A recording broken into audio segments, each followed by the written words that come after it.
Osteoporosis में जो fractures होते हैं, जो वीक बोन्स में एल्डरी लोगों में फ्रैक्चर होते हैं, उसके सबसे कॉमन साइट होता है स्पाइन, उसके बाद पेल्विस, हिप, शोल्डर, किसी भी बोन में हो सकता है। बट स्पाइन में जो ऑस्टियोपोरोटिक वर्टिब्रल कंप्रेशन फ्रैक्चर है, ये सबसे कॉमन देखा जाता है।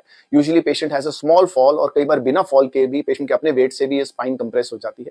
पेशेंट को एक एक्यूट पेन होता है, साइड लेने में दिक्कत होती है, और जब हम एक्सरे करते हैं तो ये सिंपल एक्सरे पे डायग्नोस हो जाता है कि जो वर्टिब्रे हैं वो कोलैप्स हो जाते हैं, उनकी हाइट डिक्रीज हो जाती है। पर लकीली ऐसे फ्रैक्चर्स में मोस्टली स्पाइनल कॉर्ड पे प्रेशर नहीं होता, तो हम इनको most of these fractures can be managed conservatively, that is with bed rest, some analgesics and rehabilitation programme.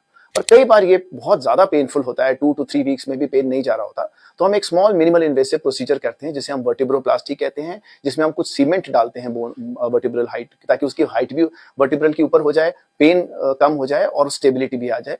कई बार हम उसके अंदर बैलून के साथ फिर सीमेंट डालते हैं, जिसको हम काइफोप्लास्टी करते हैं। तो in few cases this procedure is done to relieve pain, but most of the time simple bracing के साथ, बेड रेस्ट के साथ, रिहैबिलिटेशन के साथ हम ये वर्टिब्रल कंप्रेशन फ्रैक्चर ट्रीट कर सकते हैं। बट प्लीज रिमेंबर, ऑस्टियोपोरोसिस को ट्रीट करना बहुत जरूरी है, जिसमें हम कैल्शियम, विटामिन डी और कुछ एंटी ऑस्टियोपोरोटिक टैबलेट्स या इंजेक्शन देते हैं।